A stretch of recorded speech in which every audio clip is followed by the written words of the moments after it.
Good evening, everyone, and thank you for joining us for the last Tocqueville lecture series of the academic year. It's a pleasure to have you all here. The Tocqueville lecture series is named after Alexis de Tocqueville.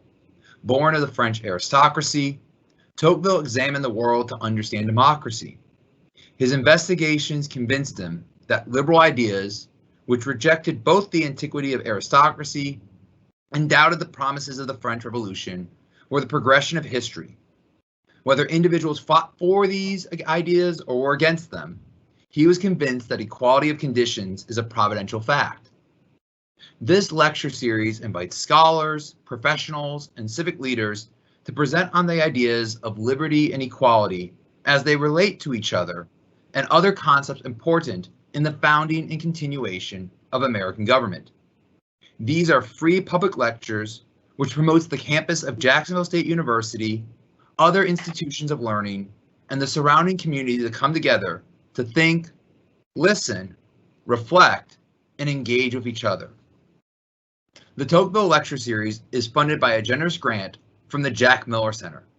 The Jack Miller Center is dedicated to advancing education in America's history, its political and economic institutions, and the central principles, ideas, and issues arising from the American and Western traditions which continue to animate our national life. Tonight, I am very honored and welcome to be having Dr. Jeremy D. Bailey join us for our last series here, for our last one. Dr. Jeremy D. Bailey holds a dual appointment in political science and the Honors College at the University of Houston. His research interests include executive power, constitutionalism, and American political thought and development. His major publication includes books such as The Idea of Presidential Representation and Intellectual and Political History, which we here at the Tocqueville Society at Jacksonville State University has been reading this semester, James Madison and the Constitutional Imperfection, and The Contested Removal Power, 1789 through 2010, which was named the 2014 Outstanding Academic Title by Choice. In addition, he has published numerous excellent journal articles and book chapters, including The New Unitary Executive and Democratic Theory, which was published at American Political Science Review, and Jefferson's Executive, More Responsible, More Unitary, and Less Stable. With Susan McWilliams, he is the co-editor of American Political Thought, a journal of ideas, institutions, and culture, which is published quarterly by the University of Chicago Press. Give me just a second here to get everything queued up, part of that fun of doing the digital world. But let me now introduce everyone here and thank you and welcome Dr. Jeremy Bailey.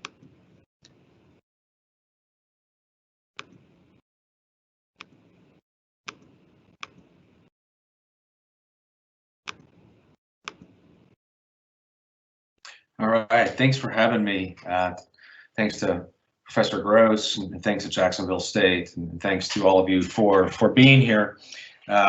This is one of my favorite parts of the job is to talk to people about my research, and this is always fun. So I'm excited to do it. And for those of you who have looked into the book a little bit, some of this will be familiar to you, and hopefully we'll have a nice discussion afterwards. I'm going to spend most of my time talking about the Electoral College and what I consider to be a kind of misconception in the way that we teach the Electoral College and the way we learn about Electoral College and our basic civic education. And I think it has important consequences for the way we think about our Constitution and our democracy. And I'm going to frame it in the context of thinking about presidential representation, which I'm going to spend a few minutes explaining first. So in 2016, a handful of so-called Never Trump Republicans and prominent Democrats argued that members of the Electoral College who were pledged to Republican Donald Trump should instead vote for Hillary Clinton in order to prevent the country from electing, in their view, a demagogue who is unqualified to be president.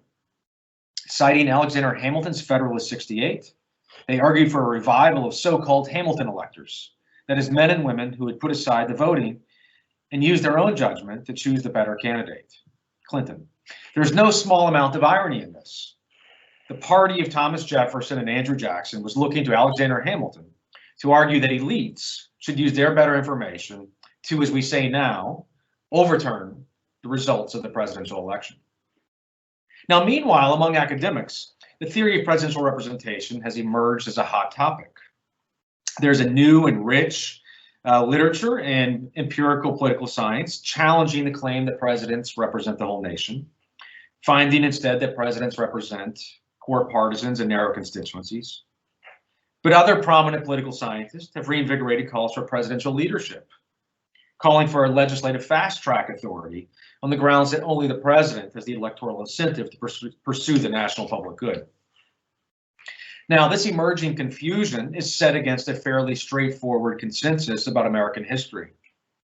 That consensus, which follows most closely the work of James Caesar and Jeffrey Toulis, two very good scholars, is that the founders created a certain kind of presidency because they appreciated the dangers of demagoguery, a danger they had learned from their reading of antiquity and from their experience in the state governments.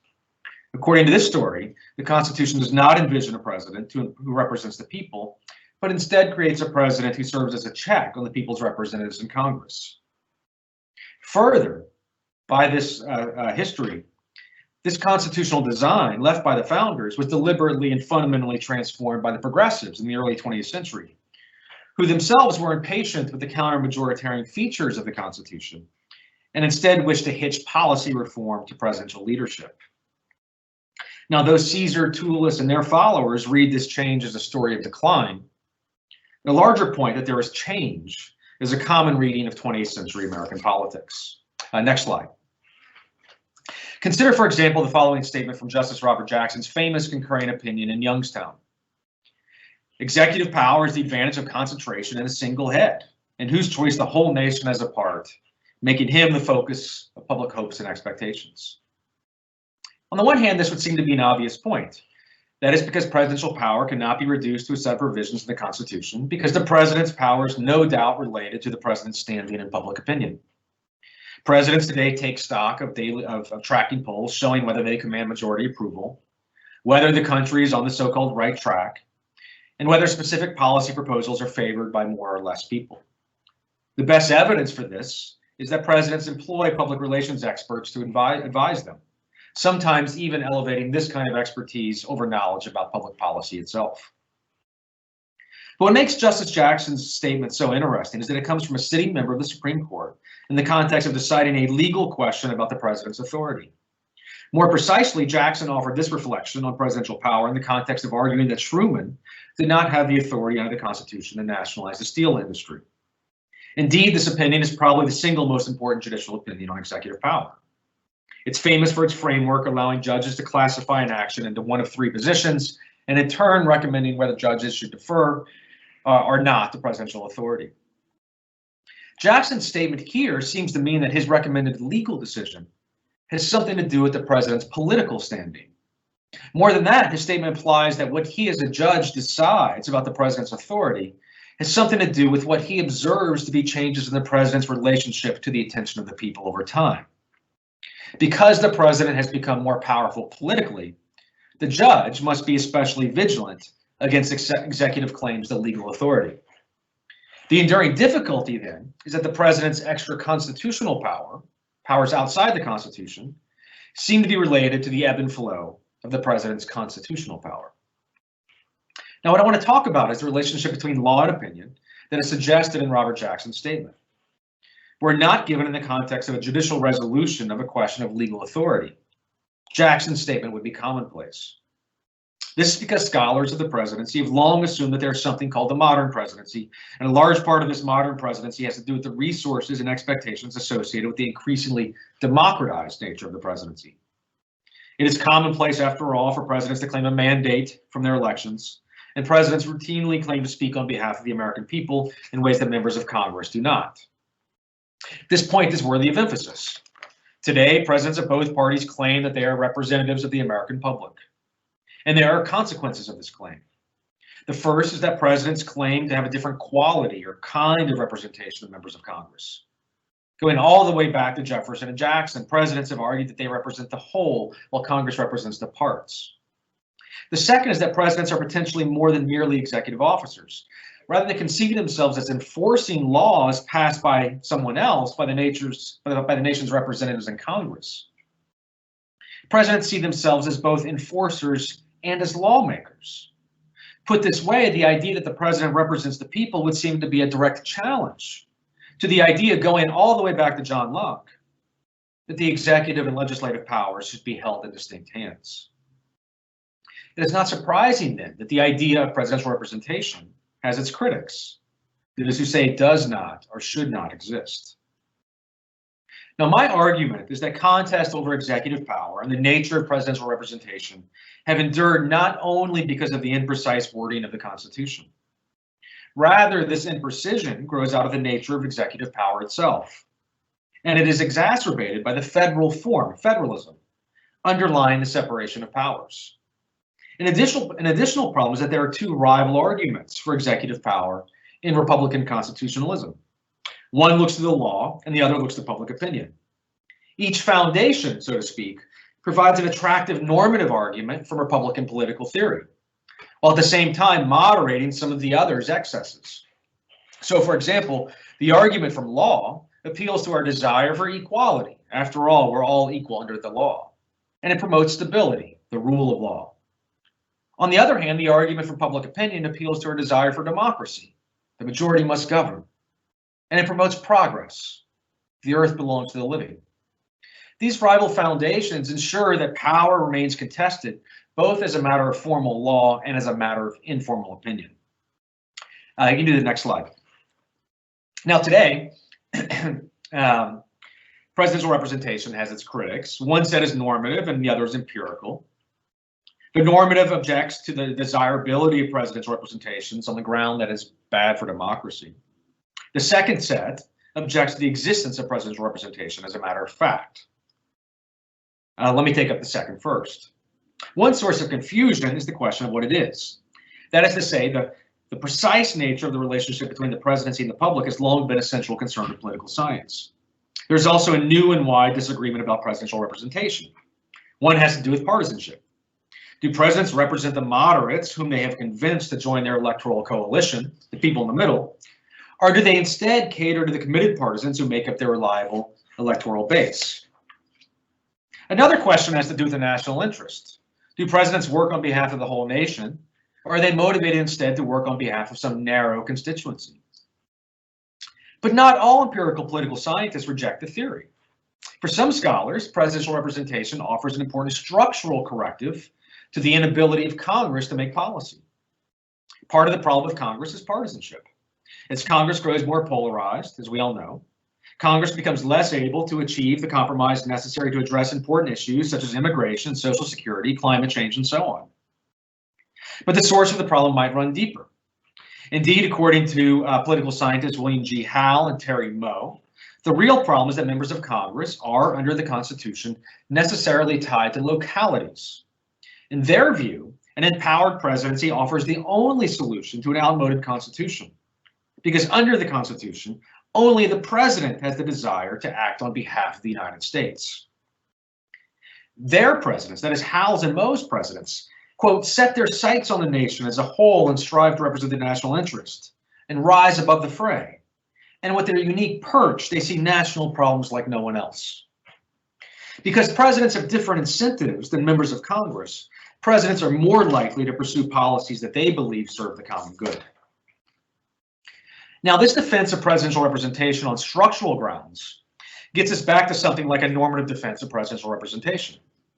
This is because presidential representation has its virtues. Textbooks and presidential biographies typically celebrate presidential leadership and achievement. These achievements are all the more impressive if they seem to rely on or enhance democracy rather than circumventing it. We might even go as far as to say that presidential representation has its virtues because of its association with plebiscitary democracy. Howell and Moe's recommendation to fix American politics is in fact a modified version of the ancient practice of plebiscite. They would amend the Constitution to give the president fast-track authorities in all policy matters. The president would recommend measures, and Congress would then have to provide a yes or no vote without amendments. This is necessary, they argue, because presidents are more accountable with respect to long-term national objectives.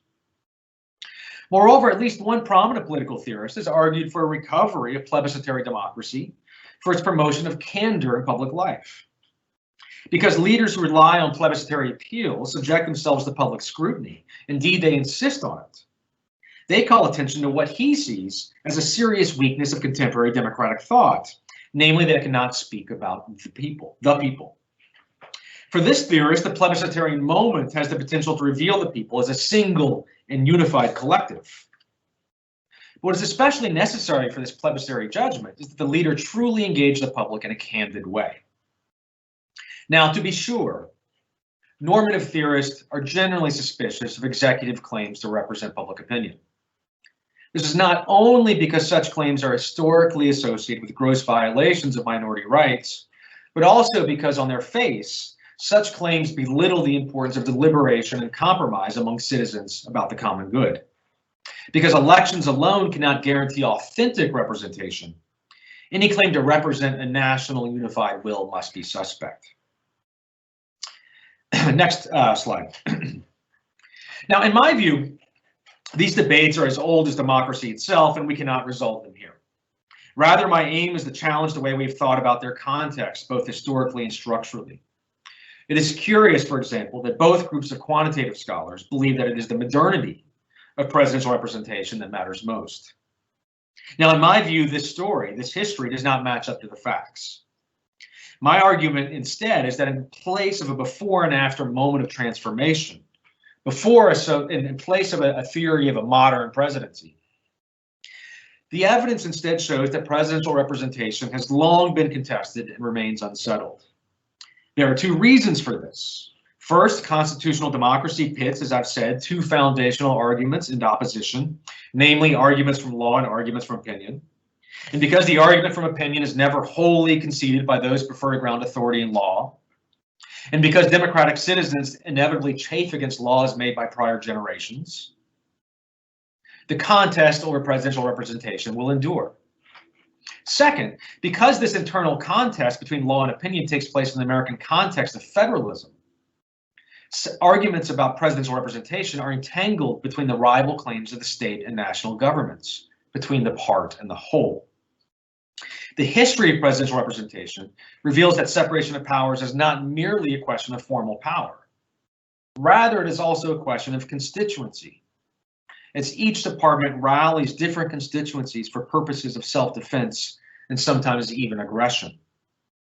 That is to say that each constituency glimpses a part of the Constitution and attempts to force its partial truth on the other. What follows then is a history of enduring and necessary feature of our politics. And I turn to the Electoral College.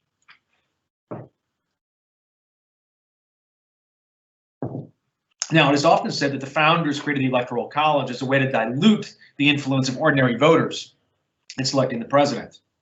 This understanding dominates modern journalistic accounts of the presidency, as well as most textbooks on American history and government. This understanding was also influential among intellectuals, first in the progressive critique of the Constitution at the beginning of the 20th century. A critique was set out to unmask the founders as anti-democratic. And secondly, it was embraced by their conservative critics at the same time, who wanted to use the authority of the founders as a breakwater against the democratizing currents of the 20th century. But the truth is more complicated than either of those two sides would have it. In truth, in 1787, the status and legitimacy of public opinion had not been resolved one way or another. And just as important, there is not a consensus about the relationship between public opinion and the legislative and executive branches. But before the question of public opinion as a legitimate source of authority could come into focus, Americans first had to construct an executive branch and arrive at a way to select the head of that department. The problem was crystal clear. How do you give a body the power to choose the executive without inviting at the same time corruption and faction? For Americans, there is no easy answer. The Virginia Plan, for example, which framed the debates in the Constitutional Convention, was especially vague on the question of the executive. After all, the author of that plan, James Madison, confessed in April of that year to George Washington that even though a national executive must be provided, I have scarcely ventured to form my own opinion either of the manner in which it ought to be constituted or of the authorities with which it ought to be clothed. But Madison revealed something else in that letter. He argued that the principle of representation should change to proportionate representation, speaking about Congress, so that Virginia and Massachusetts would have more power than, say, Delaware or Rhode Island. In an important miscalculation, Madison predicted that a majority of the states would favor it, and that the lesser states, the smaller states, would then have to yield to the predominant will. But Madison also revealed that the change in representation was necessary, not because of basic considerations of fairness or democratic theory, but rather because it would be the incentive to the large states to give up their power to the national government. As he saw it, the only way to get Virginia and Massachusetts to agree to give the national government more power was to give Virginia and Massachusetts a greater share of that power. That is, for the large states to agree to create a more powerful national government, they would have to be assured that they would have more say in that government. Now, Madison's explanation to Washington tells us more about the presidency than scholars have realized. It reveals that Madison knew that the large and small states would calculate the way they would benefit or lose under any replacement for the Articles of Confederation. But more than that, it shows that Madison was thinking about the ways the large states would need to be bribed, so to speak, in order to agree on a new constitution. They would have to expect a gain in national political power if they were to agree to give away more control over their own internal affairs. Now, this is well known in the context of Congress, but has remained strangely underappreciated in the context of the presidency. All right, next slide. Now, the classic study of the thinking behind the original design of the Electoral College is James Caesar's 1979 book, Presidential Selection, Theory and Development, which is just a stunning book and is really unsurpassed. Now, Caesar offers an alternative to two older and rival schools, what he calls an aristocratic and a democratic school. The aristocratic school, represented by Sir Henry Maine, reads the Electoral College to be mostly aimed at limiting the popular choice of the president. The Democratic school, represented by Martin Diamond, reads the Electoral College as going as far toward direct popular selection as certain practical imperatives, such as slavery and different suffrage requirements across the states, would allow. Now, Caesar concedes that certain practical considerations were instrumental in the move to the Electoral College. But he also writes that a theoretical distrust of popular elections was also partly at issue. In his view, the more important point, however, is that even though the convention included two rival groups, men who feared a popular presidency and men who trusted it, both groups shared common objectives. These objectives grew out of their common experience under the state constitutions. Specifically, both groups wanted to lessen the likelihood of demagogues, and they wanted to rein in legislative power. These objectives had a common source. This source was the overriding reluctance to embrace the emerging theory that popular authority was the surest foundation for Republican governance. Thus, according to Caesar, the men at the Constitutional Convention created institutions run by representatives who would filter, that is, who would refine and enlarge the preference of the common man. And they wanted to prevent the president from defining himself and from being looked upon as a popular favorite. That is, because the framers desired statesmanship rather than leadership, and nonpartisanship rather than partisanship, they designed the president to be independent from popular pressure. In his 1988 book, next slide, The Rhetorical Presidency, Jeffrey Toulis built on this account to argue that for the framers, independence was the virtue that would need to be cultivated. And this independence was understood as independence from Congress because Congress was dependent on public opinion. Now, recently, the Harvard political theorist Eric Nelson has challenged this account of the early republic in a book. Nelson concludes instead that the Constitution represented a triumph for a group of what he calls royalist patriots who wished to preserve a powerful executive. In his view, this group included Federalists, especially men like Hamilton and James Wilson, who had already reconciled themselves to a powerful monarch in order to dispute the authority of Parliament over the colonies during the imperial crisis of the 1770s. In his reading, this intellectual move was more than a convenient way to get around the problem posed by Parliament, a body in which the Americans would never have real power. Instead, the move to regard the king as the only connection between the colonies and the British Empire was not a move at all, but rather part of a long-standing account of representation informing one school of thought. According to this royalist school, the central requirement for representation was authority, not resemblance. So it mattered not whether a representative looks like his or her constituents or shares their interest. Rather, what matters is that the representative has been authorized by them. Unlike legislative majorities, who are authorized to represent only some faction or some combination of factions, the king alone was authorized to act on behalf of the whole kingdom. Nelson's account reveals one problem with the way that we have conceived of presidential representation in the 1770s and 1780s. For too long, we've begun our analysis with a distinction between a strong presidency and a weak presidency, a dichotomy that obscures the diversity of thought that also existed concerning the sources of executive power. If Nelson is right, then there were different grounds for arguing for presidential independence, even among those who were partisans of a strong executive. One school is more concerned with authority by way of electoral accountability, and the other was wary of accounts of political authority that drew too closely on the people as a direct source of authority. This means that proponents of ratification supported the strong presidency created by the Constitution, but they disagreed among themselves about the source of that strength. As we will see, the American tradition of federalism made this question of representation in the executive branch even more important and clarifies Madison's confession to Washington. Let me say something briefly about colonial practice. The problem of geographic divisions of authority and executive representation actually preceded the Constitutional Convention of 1787. In fact, Americans had experience with an independent, popularly elected executive before the election. By 1644, both Massachusetts and Connecticut relied on distinction between magistrates, that is the governor and the assistants, and deputies, that is legislators representing their towns. The executive magistrates were elected by voters in the aggregate, but the legislative deputies were elected according to lines drawn around towns or electoral districts. The governor was chosen by the whole, and deputies were chosen by the part.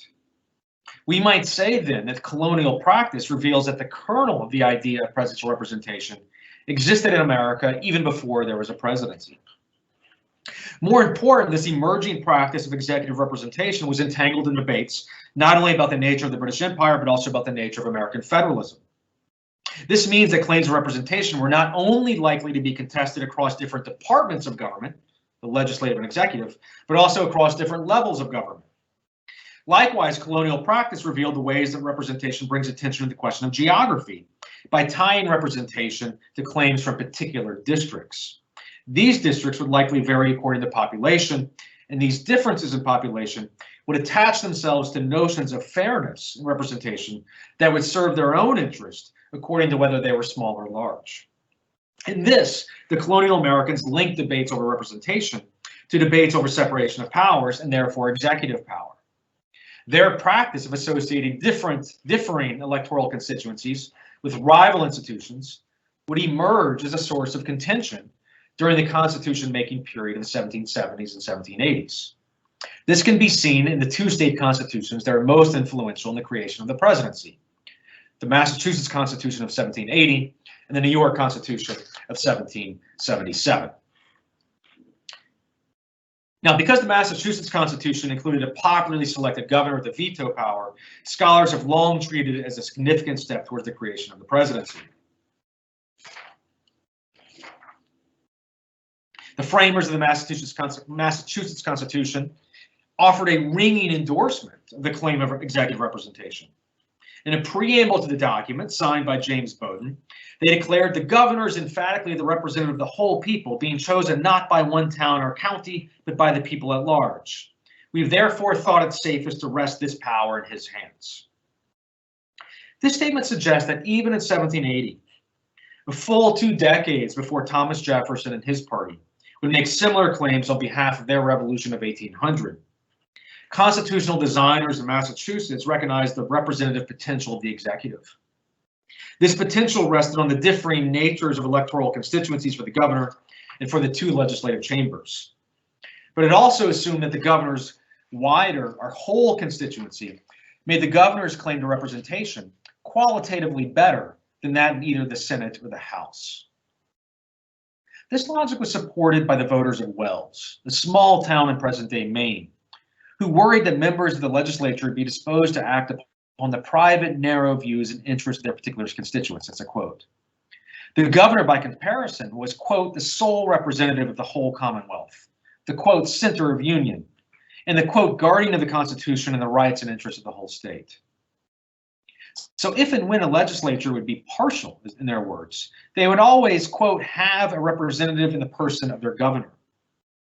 Now, some of this anxiety about adequate representation surely had to do with their really remote location, but it also suggested a larger concern with legislative representation. As the voters of Wells saw it, legislative power was insufficient because it was necessarily partial, or at least it could not be as impartial as the executive. Now, as important as Massachusetts was, it was the New York Constitution that is most frequently credited with being the major breakthrough in American thinking about the executive. Unlike the other post-1776 constitutions, which consistently relied on legislative selection, the New York Constitution called for popular selection of the governor. But the apparent consensus regarding popular selection of the governor cannot be read as evidence that New Yorkers generally were ready to endorse the idea that the governor would represent the people of New York. This debate can be seen in debates about the Council of Appointments. Now, the New York Constitution stipulated a property qualification for voting. It also stipulated different property requirements for voting for different offices.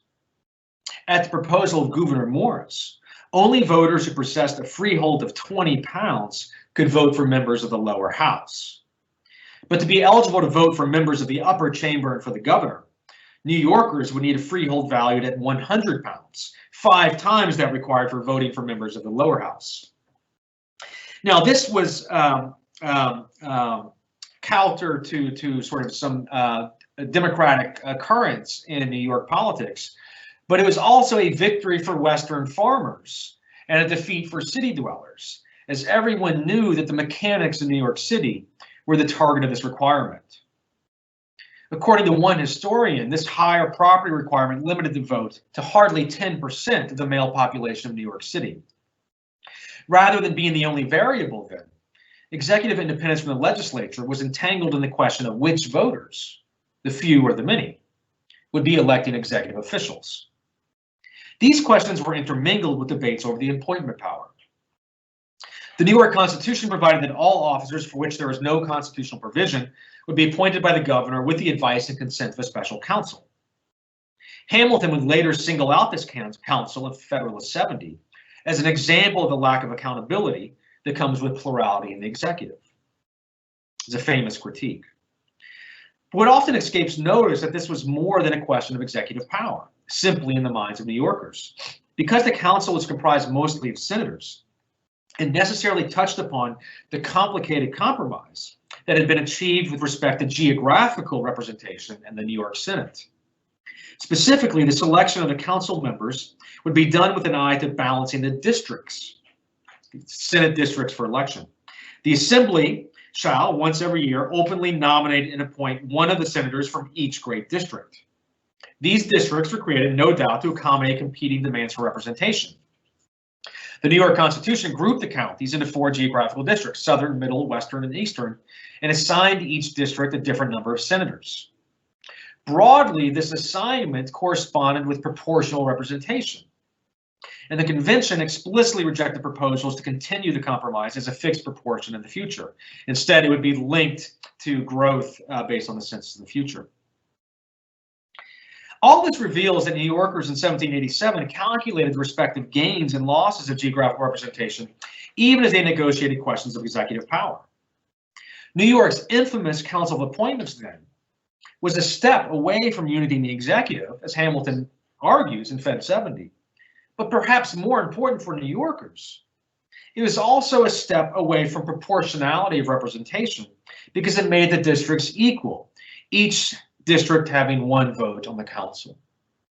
So proportional representation broadly happens in the New York Senate based on geographic boundaries, but that compromise is removed and replaced with equality of districts, where the small districts are equal to the large districts on the Council of Appointments. This might explain why Morris proposed to remove consent from advice of consent, so the governor may appoint as he pleases against the advice of council and appeal to the people. In other words, Morris was trying to lessen the authority of the council based on this arithmetic. Now, moving to the convention itself of 1787, the Constitutional Convention. You can go to the next slide.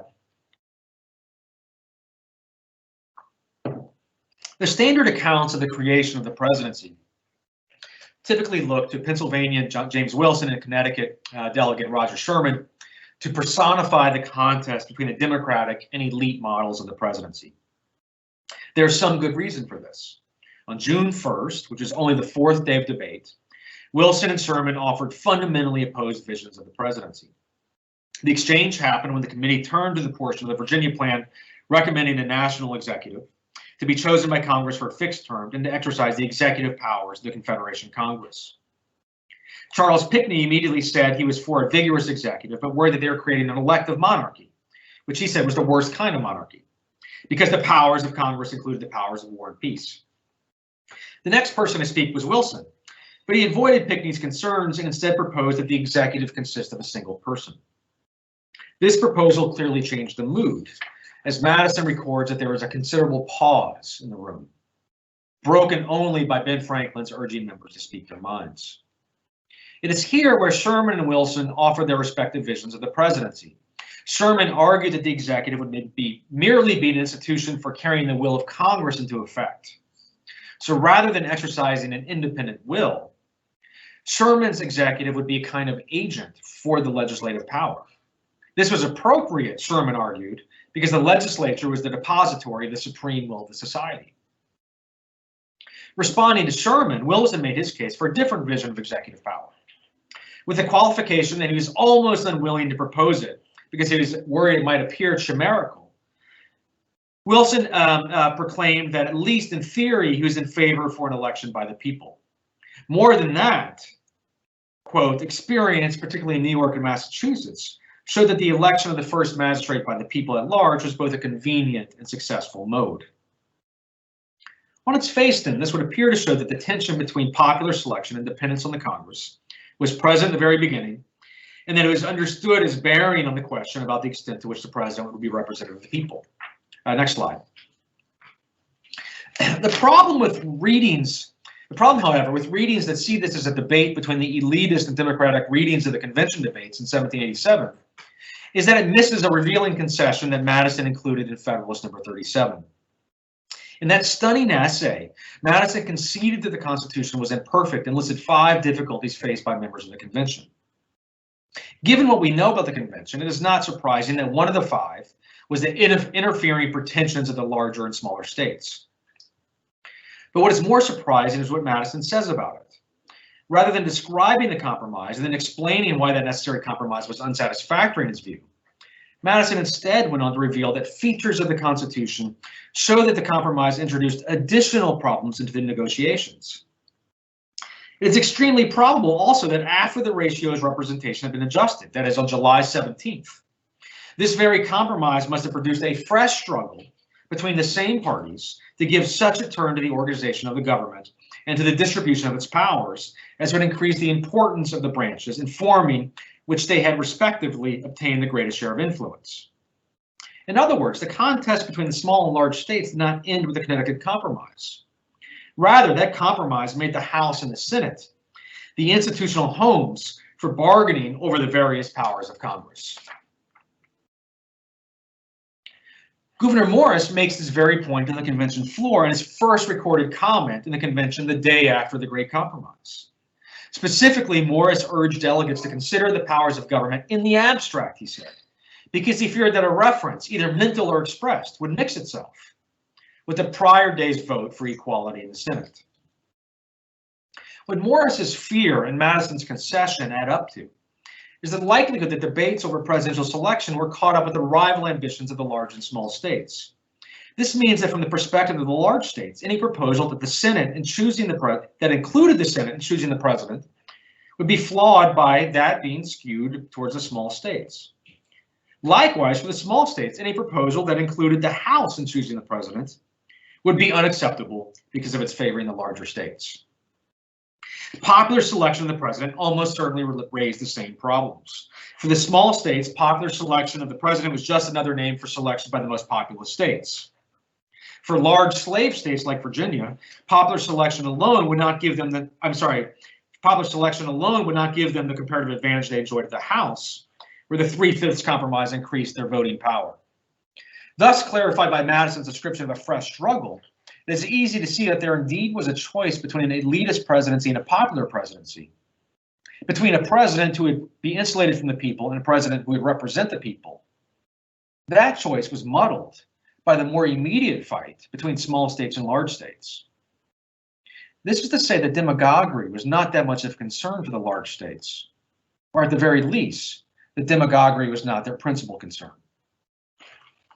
The convention debates show that Madison and Morris's concern would be counting votes was well-founded. Checking my time here. I'm going to skip something. Now, the contours of the debate between the small states and large states took place in the very first days of the convention. More than that, the debate between the large and small states immediately took the form of debates about the nature of choosing representatives in the House. Defenders of proportional representation tended to speak of the desired basis, popular basis of the House, while defenders of equality of representation, small states, tended to emphasize the elite character of representatives and the insufficiency of the people to elect those representatives. Indeed, the reason why the large states lost is because they could never really clarify whether or not they wanted the Senate to be filled with elites or not. Once the debate turned to the presidency, this language continued, and the stakes were surely clear to anyone who was paying attention.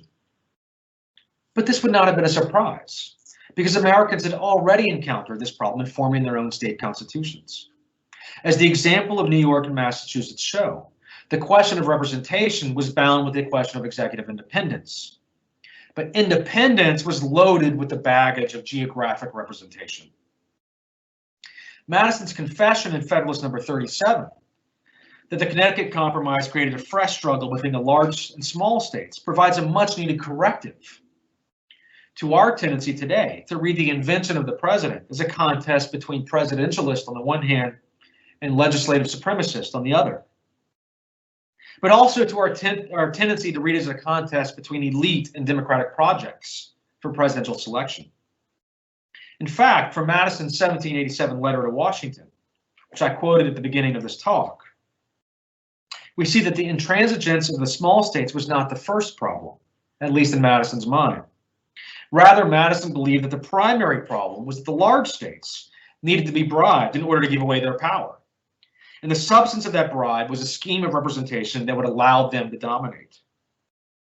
Creating the executive would have to wait until that scheme was fully in place.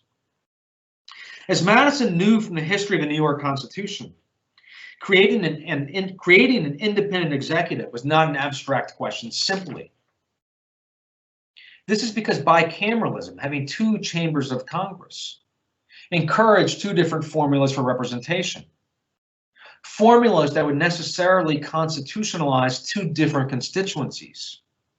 These constituencies could be based on class, but they would also likely be based on geographic divisions of authority. Bicameralism thus encouraged a rivalry between two theories of representation, and the executive was inevitably seen by each side as a way to gain an advantage or settle the matter altogether. Without a claim to a royal lineage, the new American executive would have to be selected in some way, and this selection in turn would pit these two constituencies against each other. This is the underappreciated lesson of the New York Council on Appointments, a lesson that Madison had learned before he drafted the Virginia Plan. All right, we can talk about some other points in American history, but let me end it there for now. Thank you.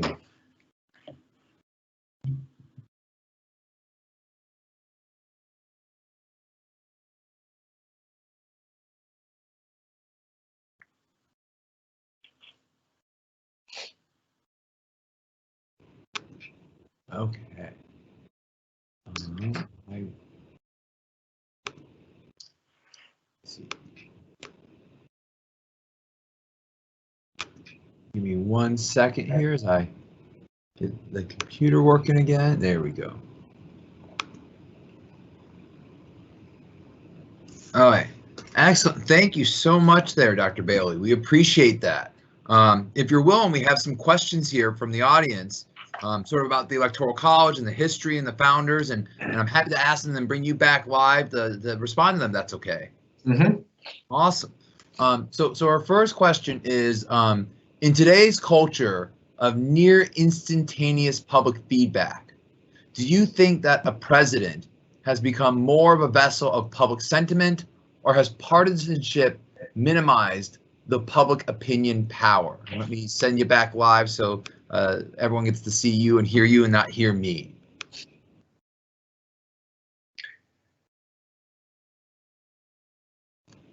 Yeah, it's a tough question. On the one hand, it's undeniable that the president's ability to have a microphone and an audience is unlike any other.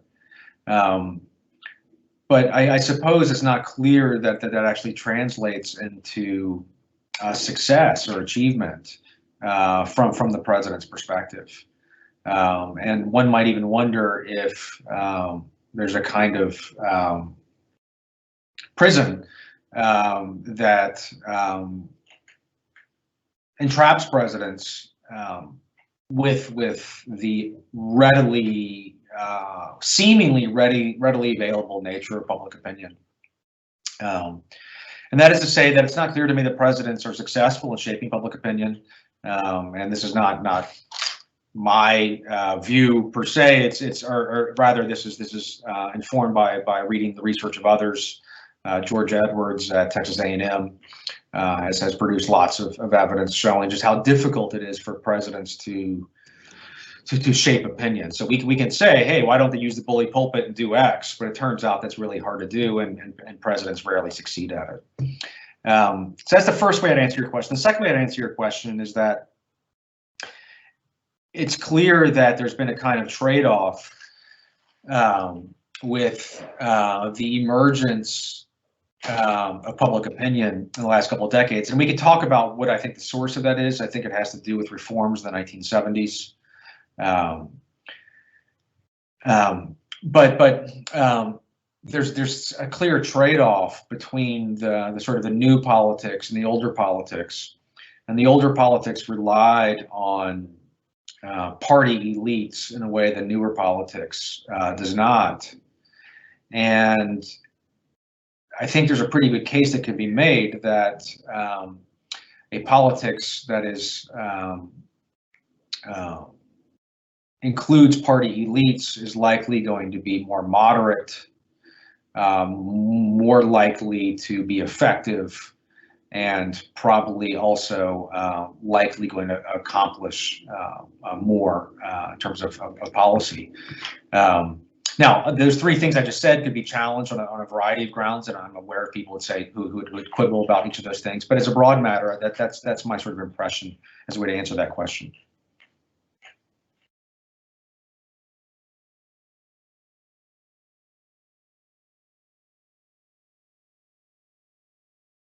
I can't hear you. Thank you. We've all with the mute, right? Forget that. I apologize, and I appreciate, because that response has got some other people thinking here more about this topic. And another question just came in asking, sort of the general thrust of whether primary elections and their lower participation rate in those primary elections slant the presidency more toward ideological extremes or elites, and does this muddy the waters then, to the extent to which the people can legitimately be said to be selecting and representing the president? Do primaries sort of undercut the ability of the people to be said selecting and then being represented by that president? Yeah, so Go down a few slides, if you will. I'll tell you when to stop, maybe 3 or 4. Just past the conclusion, past the thank you.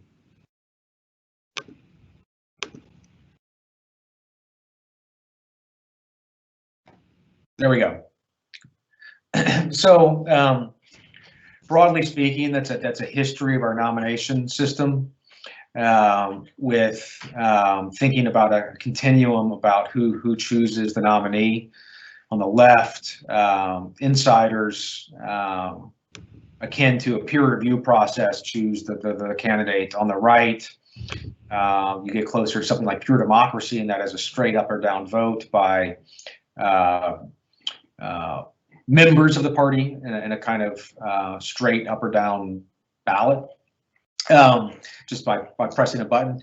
And so we have King Caucus in the beginning, which is basically Congress the party in Congress chooses the nominee. That lasts until 1824. From the 1830s until 1968, the decision is made at the National Convention level. I have 1912 as a breaker, because in 1912 you get the emergence of presidential primaries. And so before 1912, it's state party bosses choosing. For the most part, think about the rise of a dark horse candidate, President Polk or President Lincoln, who emerge as compromise candidates among various factions. These factions comprised of state party officials, who are often connected to local political machines.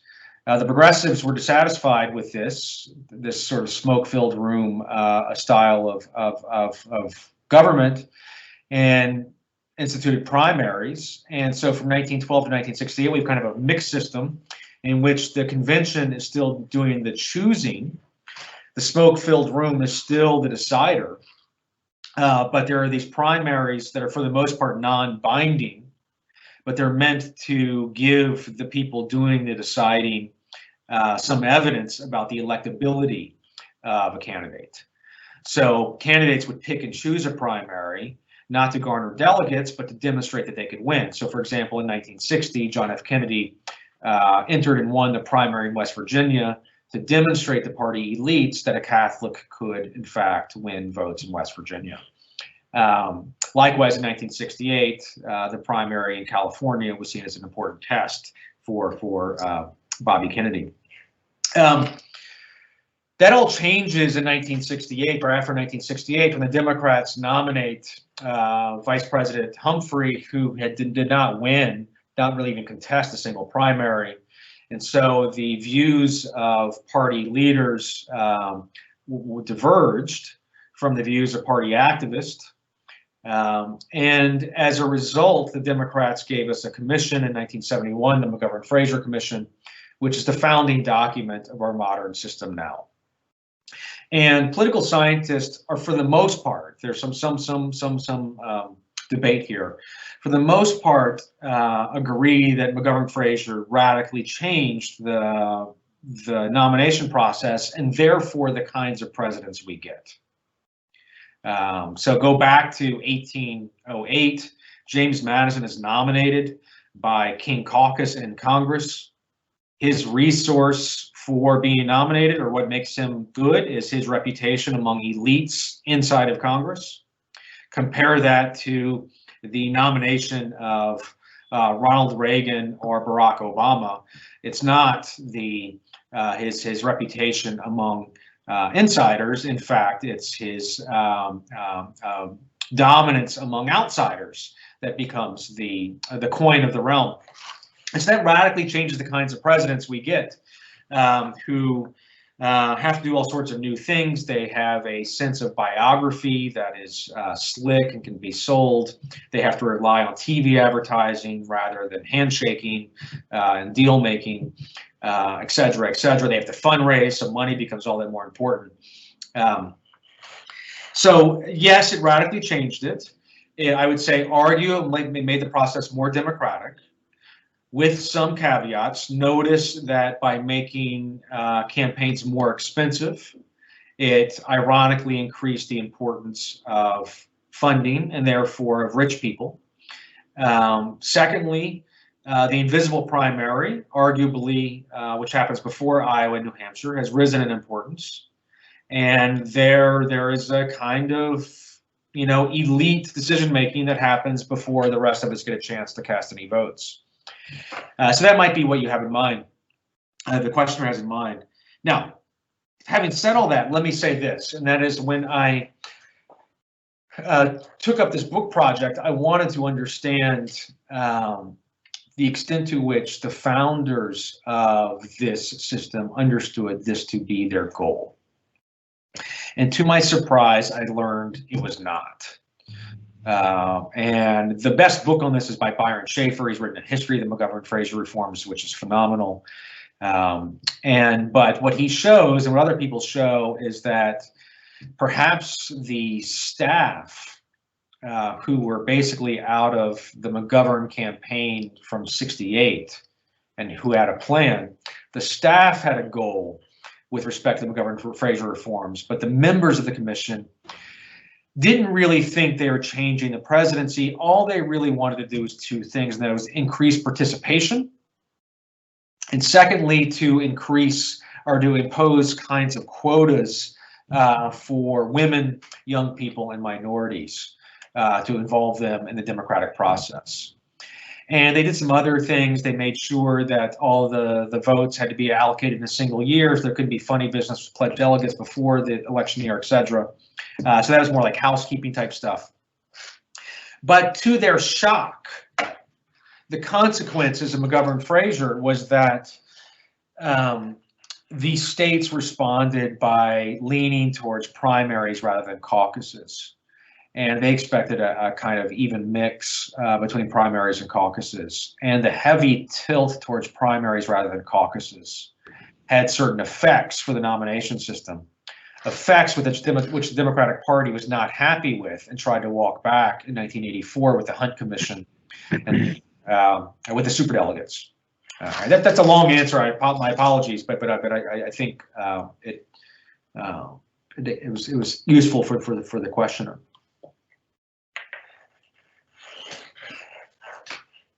No, absolutely. I think it was, and the questioner has just a follow-up on that then for you, in that the elites in the King Caucus and state parties are in one way or another tied to diverse representation insofar as the representatives from various geographic areas coalesce around a nominee. But they wonder if post-McGovern-Fraser that intermediary step is removed, and while participation is extremely low. And so their question coming from this then is, do we misrepresent the extent to which the president can represent the whole within the current electoral environment? Is there a misrepresentation in the current electoral environment about how the president represents the whole? Yeah, sure. So again, I think that's a very sensible point, and it corresponds with the point from Dan Wood, another political scientist at Texas A&M, that these presidents, their electoral incentive is to represent the constituencies that they can count on.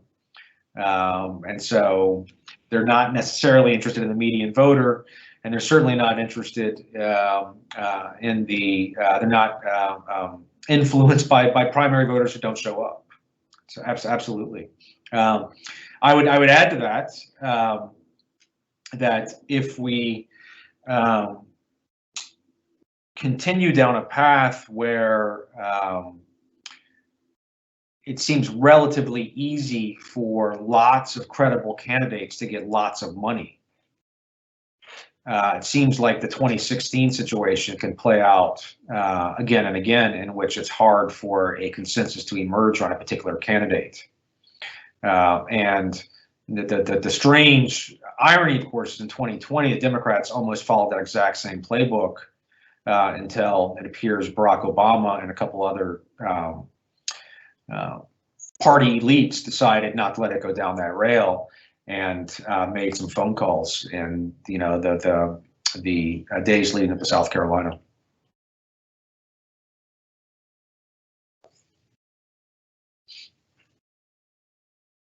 Excellent. I think that's very insightful and very helpful. Thank you. One of our students here is asking, Dr. Bailey, In your opinion, where do you think the line is drawn between presidents who represent the nation as a whole and congressional representatives who represent their constituents in states respectively? Many times a solution may work for one state but not for another state. So how does a president properly balance the responsibility of equal representation for all states and all people? Well, so Hal and Moe, who are the sort of the counter argument to Dan Wood, would say something like this: only a president could conceive of something like the interstate system, and that's because the interstate has to go in relatively straight lines and can't connect every town. If Congress were to create the interstate system, it would be this crazy zigzag to make sure that their regions were represented on the national interstate system. And so they would say the same thing applies to something like immigration or healthcare policy or Social Security. And for example, they point to George Bush's attempt to reform Social Security, which they don't like as a policy matter. But their point is that only a president could have the ambition and the will to actually try something like that, because members of Congress have too many incentives not to be interested in coming up with a national coherent policy. So I think the answer is that the representation is necessarily inadequate from the perspective of your local constituencies. But there has to be, at least according to his view, some countervailing attempt to represent the whole.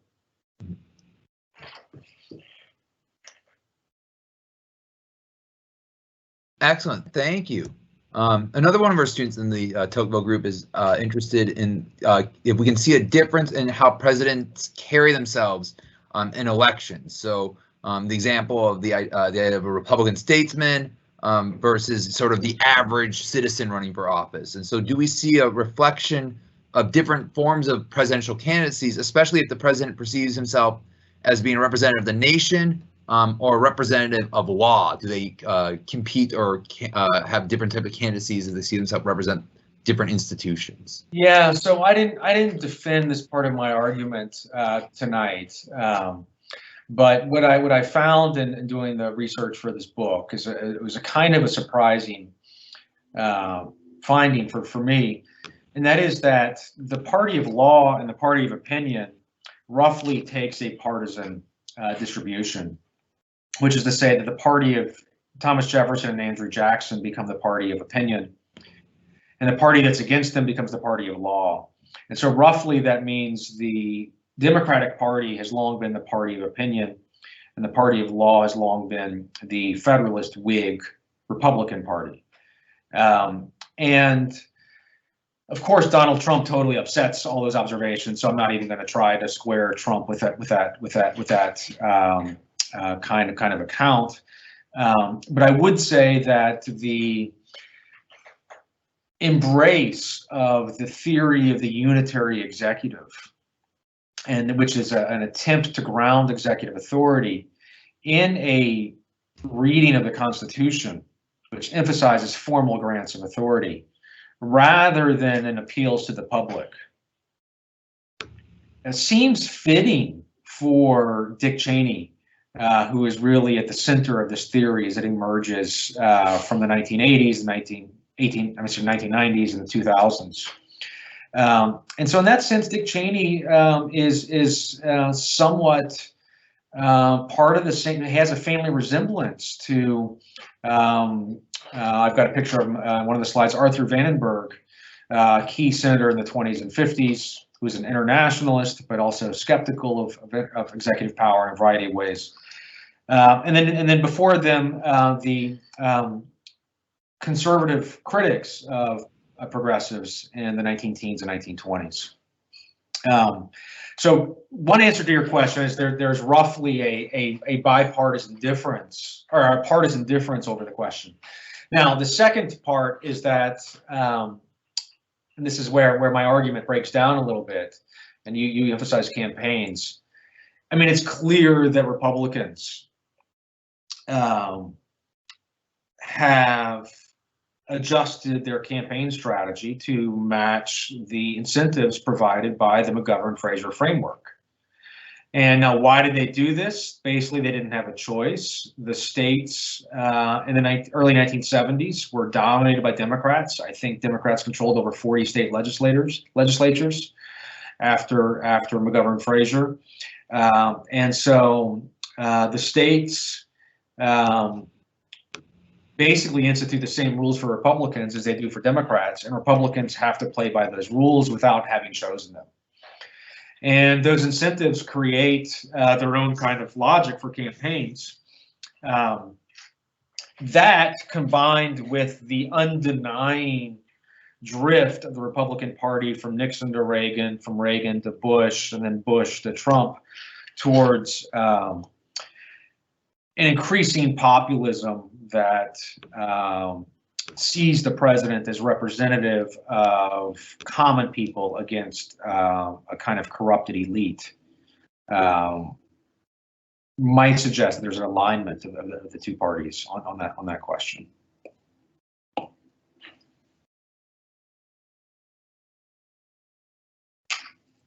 No, fantastic, thank you. Acting or going with this, one of our professors here is asking, do you think Congress is acting unconstitutional by not restraining the power of the president? So let me get you back live here, Jim. Yeah, I mean, there's no doubt. You know, among the many disappointments of the 20th century, one of those disappointments has to be the Congress's inability to protect its own prerogatives.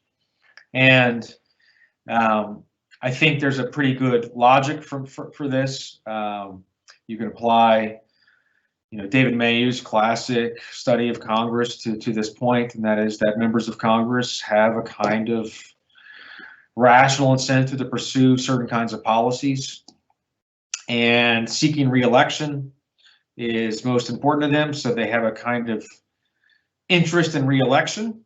So James Madison was right about that. But that interest in re-election does not translate into an interest to safeguard their institution. And to put it bluntly, James Madison was wrong about that. It is interesting that there does seem to be a little bit of movement, I think, on that question. Just for example, in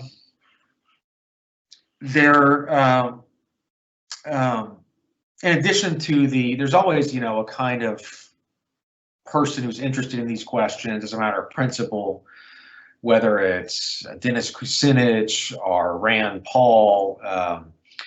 It seems to me, you know, one recent development would be worth watching is the state legislatures who are, you know, taking movements to strip their governors of the emergency powers they delegated as a way to express their dissatisfaction with the way those governors handled the COVID situation.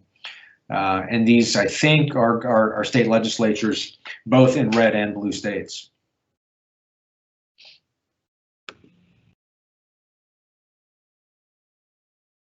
Absolutely, I think it's going to be you know, worthwhile to keep watching, and I'm sure hopefully you'll have more research and more to say as we see what happens here. Building off this, we have another student who submitted a question actually in advance because they couldn't be here, but they enjoyed reading your book. And they were wondering, you know, they sort of were thinking about the founders and trying to maintain a balance of power, and how we see that in the Jeffersonian period in the post-Civil War, this dynamic being challenged, but that really has been challenged more modern. And their question sort of gets to the idea then, with both Congress and the presidency becoming entrenched into this partisanship battle, can the president remain fully representative of American people when there's so much pressure to legislate through executive action to fulfill highly partisan goals? And do you think we'll see a decline in unilateral action if our political climate tempers a bit?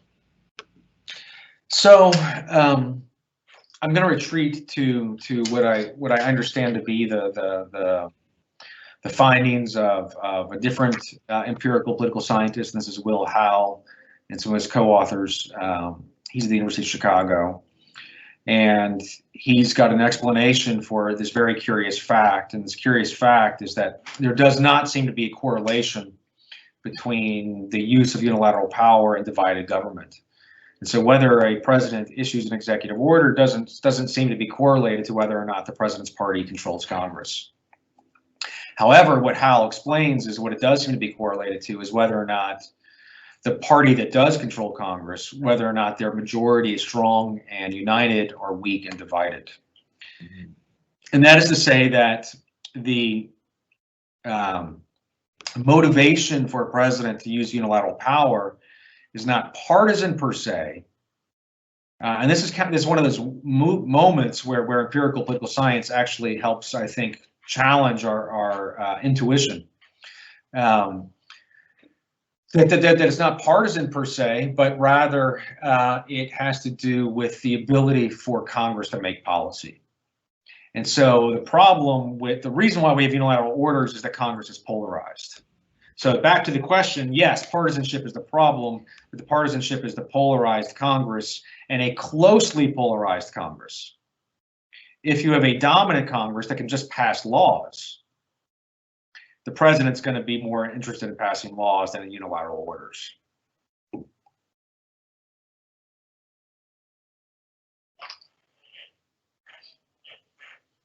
Fantastic.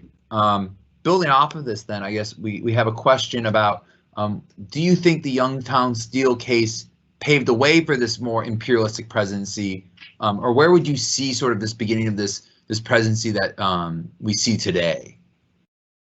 Yeah, so one of the things that one of the chapters in the book asks about the status of the modern presidency in mid-century. And I look at this might be a roundabout way of answering, but I look at the Truman Congress, the Do-Nothing Congress, which in 1947 does a number of things. The Marshall Plan, it proposes the 22nd Amendment as a term limit amendment, and it also passes the National Security Act, which basically creates the modern foreign policy advisor, the National Security Council. It creates the Air Force, and I believe, but it also changes the the Department of War the Army and Navy into war. And a lot of people argue that was the fundamental delegation of authority from Congress to the president. And this is a pretty common argument you see out there in the literature. And I spent a lot of time thinking about it, and it turns out that it's pretty hard to find evidence for it. If you go the picture of Vandenberg slide, which would be pretty close to where you are now. Okay. Let me just bring this up and bring your video in for 1 second.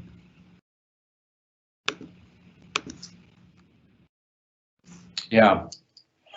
So this is a Michigan senator, single most important Republican on foreign policy questions for 2 or 3 decades. He was being groomed by America's public intellectual, Walter Lippmann, to become president. I spent some time thinking about Walter Lippmann's evolution on the question of executive power from the 20s to the 50s as well.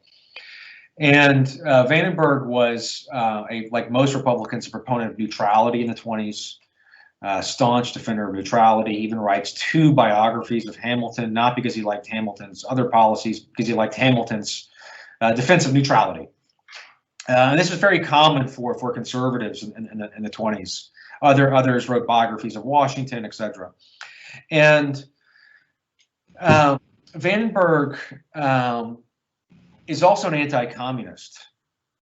And he's persuaded by Truman to follow his anti-communism into a position where he abandons neutrality in favor of internationalism.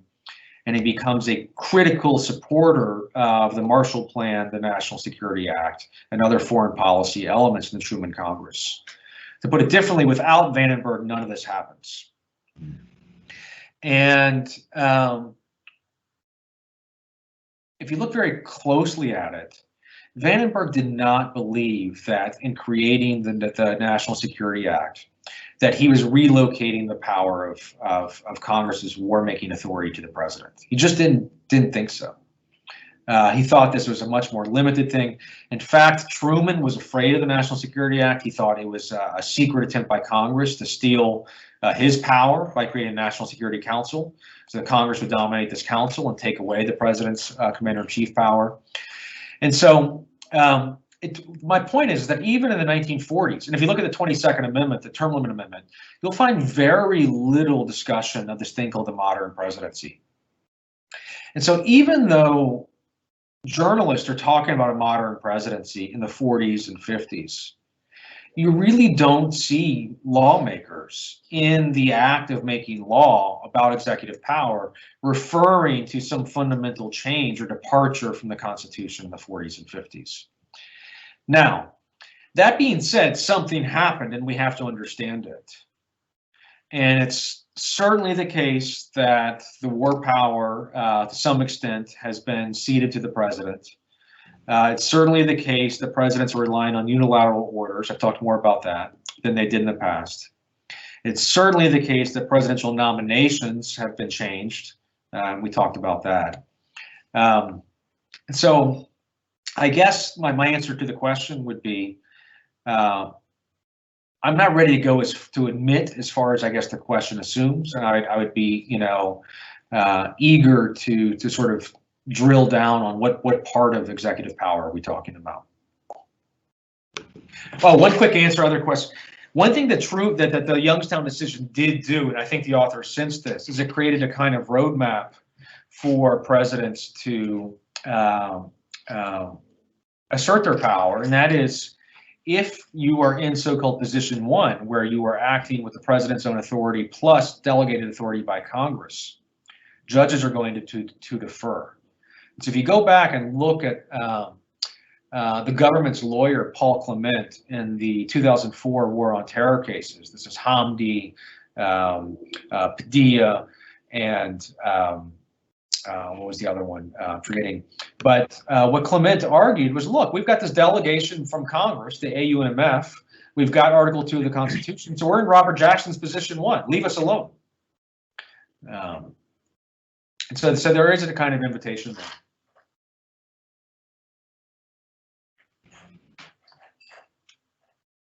Fantastic. No, I really appreciate it. And I could keep you here all night. We have questions continuing to fly in, but we want to be respectful of your time. We appreciate being here. So I'll give one more question, and sort of tries to bring a lot of ideas, I think, together that have been being asked about sort of recent changes with the environment. And this questioner is wondering that with the speed which now presidents can communicate and make policies and make proclamations, they're thinking about like the Greenhouse Committee.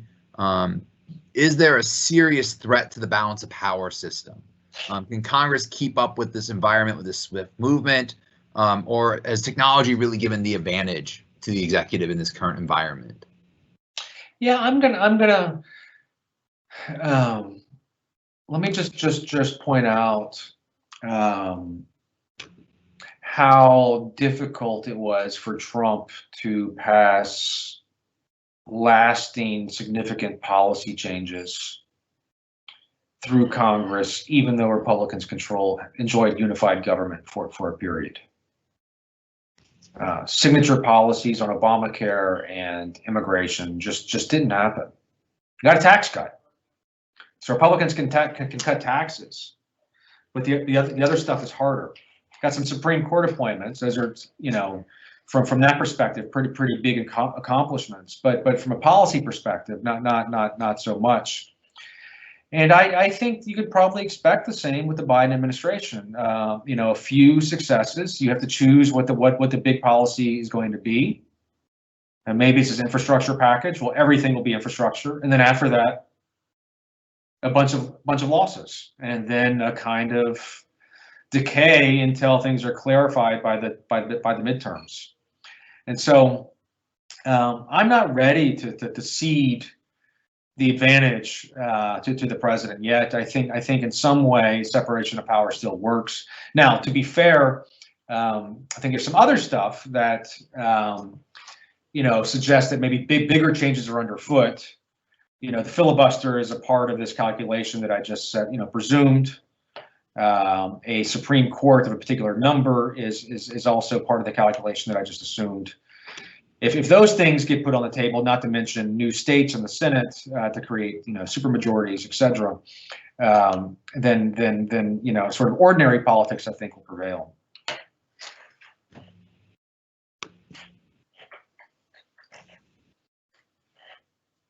I want to thank you very much, Dr. Bailey, for coming and joining us today. We would have loved to have you here on campus. I want to share that one. We actually had been talking about the idea of hoping that things would have been in great shape. But hopefully we'll be able to have you come visit sooner than later. But we really appreciate you, and I know you can't hear it, and I know it's a little weird, but I can guarantee you that everyone here is applauding because we really appreciate your insights today. And so thank you very much. Thank you. For coming to join us here at Jacksonville State. Thank you for having me. I wish I could have been there. And let me also say these questions were fantastic. Really great questions. I enjoyed talking with you all. Thank you everyone for attending tonight. This is the last lecture of this academic year, but we hope that you follow us on Facebook, Tocqueville Lecture Series on Facebook. We'll be announcing more plans over summer as we put together the schedule for next year. It's been a pleasure. We hope that everyone has a great night, that if you're a student or if you're in school in any way, that your semester ends well, and that you can find a safe and relaxing summer. Thank you again, everyone, for joining us. Have a great night and see you in the fall. Bye. Cheers.